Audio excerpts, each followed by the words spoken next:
এটাতে ধর্মের কোনো বিষয় নেই, এবং যেটা ধর্ম মানুষকে স্থিত করে, শান্ত করে। সেই জায়গায় যদি ধর্মের নামে কি গান গাইতে হবে সেই ফতোয়া দেয় কেউ। কয়েকদিন আগে বলতাম যে যে ওরকম অনুরোধ করেছে সেকুলার গান, তাকে ভগবানপুরের বদলে তার রাঁচির কাঁকে তার স্থান হওয়া দরকার। কোন বলবো যে সেকুলার যে বলছে গান গাইতে হবে তাকে সেলুলার সেলে রাখা দরকার। এটা অনেক বড় বড় অর্থে একটা মিনাস। উনি চিৎকার করে বলেন, অনেক জাগমা হয়েছে, এবার একটু সেকুলার গা। বেসরকারি স্কুলের অনুষ্ঠানে গান গাইতে গিয়েছিলেন শিল্পী লগ্নজিতা চক্রবর্তী, আর সেখানেই হেনস্থার মুখে পড়তে হলো শিল্পীকে। মারাত্মক এই অভিযোগ উঠল পূর্ব মেদিনীপুরের ভগবানপুরে।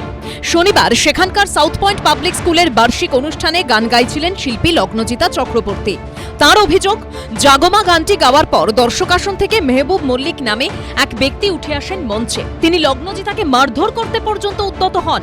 একটা গান গেয়েছিলাম জাগো মা বলে, সেটা আমার 7th গান আমার লিস্টের। তো আমি সেই গানটা শেষ করে কথা বলছিলাম 8th গানে যাব বলে। উনি চিৎকার করে বলেন, অনেক জাগমা হয়েছে, এবার একটু সেকুলার গা। তুই তোকারি, গানও নয়, আপনি টাপনির কোনো ব্যাপার নেই। ভদ্রলোকের নাম মেহবুব মল্লিক। অভিযুক্ত Mehboob Mallick South Point Public স্কুলের মালিক। যদিও মেহবুব মল্লিকের পরিবারের দাবি, অতিরিক্ত টাকা চাওয়াকে ঘিরেই শিল্পীর সঙ্গে বচসা।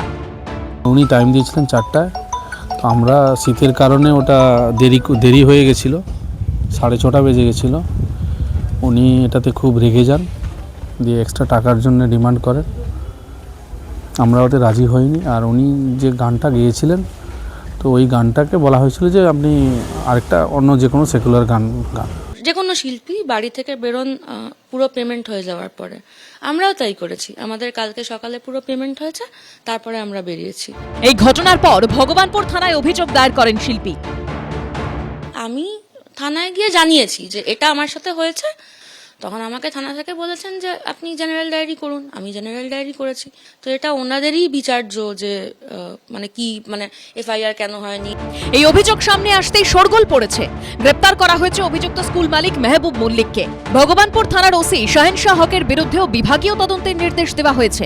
আমরা প্রাথমিক তদন্তে যেটুকু পেয়েছি তাতে ওই যে মেহবুব মল্লিক বলে যে আছে, ও যেভাবে ইন্টারাপ্ট করে, আমরা সঙ্গে সঙ্গে অ্যারেস্ট করতে বলিয়েছি এবং তখন থেকেই রেড শুরু হয়। হি ওয়াজ অ্যাবসকন্ডিং। আমরা সকালে ওকে অ্যারেস্ট করেছি। এসডিপিও লেভেলের অফিসারকে দিয়ে আমরা ওসির এগেনস্টেও একটা ডিপার্টমেন্টাল এনকোয়ারি আমরা ইনিশিয়েট করেছি। এদিকে এই ঘটনা সামনে আসতেই শাসক দলের বিরুদ্ধে আক্রমণ শানিয়েছে বিরোধীরা।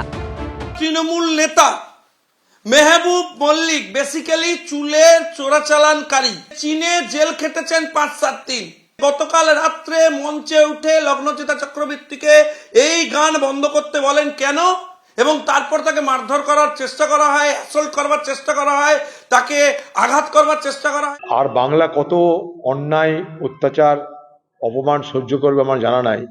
একটা মহিলা শিল্পী, তাকেও আজকে হেনস্থা হতে হচ্ছে, অপদস্থ হতে হচ্ছে তৃণমূলের নেতার খামখেয়ালি ইচ্ছা অনিচ্ছার কারণে। যদিও তৃণমূলের দাবি, অভিযুক্তের সঙ্গে তাদের দলের যোগ নেই। আমাদের দলের সঙ্গে যুক্ত নয়। উনি প্রাইভেট স্কুলের মালিক, উনি ব্যবসা করেন। কমপ্লেন হয়েছে থানায়, থানার অফিসাররা, থানার পুলিশেরা তদন্ত করছেন, অ্যারেস্ট করেছেন। নিশ্চিত পুলিশ তার আইনত ব্যবস্থা নেবেন।